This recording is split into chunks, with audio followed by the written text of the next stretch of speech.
নমস্কাৰ এই মুহূৰ্তত জনাইছো অসমৰ প্ৰত্যেকগৰাকী মেট্ৰিক আৰু হাই ছেকেণ্ডাৰী ছাত্ৰ ছাত্ৰীৰ বাবে এটা জৰুৰী খবৰ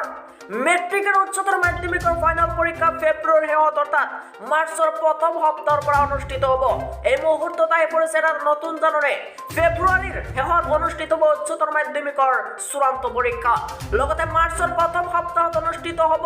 মেট্ৰিক পৰীক্ষা এই মুহূৰ্তত হাই ছেকেণ্ডাৰী ছাত্ৰ ছাত্ৰীৰ বাবে জনাইছো এটা খুবেই গুৰুত্বপূৰ্ণ খবৰ ফেব্ৰুৱাৰীত অনুষ্ঠিত হ'ব উচ্চতৰ মাধ্যমিকৰ চূড়ান্ত ফাইনেল পৰীক্ষা সম্পূৰ্ণৰূপে সাজু হৈ পৰিছে উচ্চতৰ মাধ্যমিক শিক্ষাংগত আৰু পৰীক্ষাৰ বাবে শিক্ষাংগত লৈছে কেইবাটাও নতুন সিদ্ধান্ত ব্যক্তিগত শিক্ষা অনুষ্ঠানত নাথাকিব পৰীক্ষা কেন্দ্ৰ আৰু পৰীক্ষা কেন্দ্ৰত চিনাক্তৰ বাবে সংসদে আৰম্ভ কৰিছে চৰ্চমিন তদন্ত আৰু তদন্তৰ পাছতে বাতিল কৰা হ'ব ৬৪টাকৈ পৰীক্ষা কেন্দ্ৰ আৰু পৰীক্ষা নিয়ন্ত্ৰক পংকজ বৰঠাকুৰৰ এই গুৰুত্বপূৰ্ণ সিদ্ধান্ত সৰ্বভাৰতীয় স্তৰত শিক্ষাৰ্থীয়ে নামভৰ্তিৰ সুযোগ লাভ কৰাৰ স্বাৰ্থতে এবাৰ আগতীয়াকৈ অনুষ্ঠিত কৰা হ'ব উচ্চতৰ মাধ্যমিকৰ দ্বিতীয়বাৰৰ ফাইনেল পৰীক্ষা ইতিমধ্যে যুদ্ধকালীন গতিত চলিছে পৰীক্ষাৰ প্ৰমাণ পত্ৰ পূৰণৰ কাম ১৫ ডিচেম্বৰৰ ভিতৰত সম্পূৰ্ণ হৈ পৰিব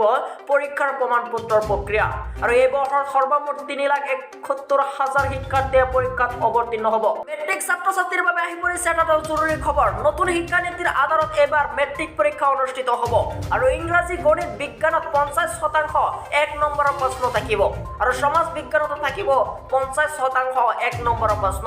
আৰু ১০০ নম্বৰৰ পৰীক্ষাত ৪৫ নম্বৰৰ অবজেক্টিভ প্ৰশ্ন থাকিব এবাৰ আৰু মাৰ্চৰ প্ৰথম সপ্তাহত অনুষ্ঠিত হ'ব মেট্ৰিক পৰীক্ষা ২০২৩ বৰ্ষৰ আৰু নতুন শিক্ষানীতিৰ আধাৰতে এবাৰ মেট্ৰিক পৰীক্ষা পাতিবলৈ সাজু হৈছে সেৱা বোৰ্ডে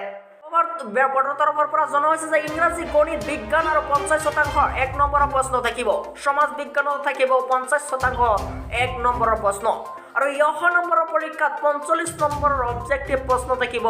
এইবাৰৰ পৰীক্ষাত আৰু মাৰ্চৰ প্ৰথম সপ্তাহতে অনুষ্ঠিত হ'ব ২০২৩ বৰ্ষৰ মেট্ৰিক পৰীক্ষা আৰু এইবাৰ নতুন শিক্ষানীতিৰ আধাৰত অনুষ্ঠিত হ'ব ২০২৩ বৰ্ষৰ মেট্ৰিক পৰীক্ষা ছাত্ৰ ছাত্ৰীৰ বাবে সহজ হ'ব এইবাৰ ২০২৩ বৰ্ষৰ মেট্ৰিক পৰীক্ষা কিয়নো অবজেক্টিভ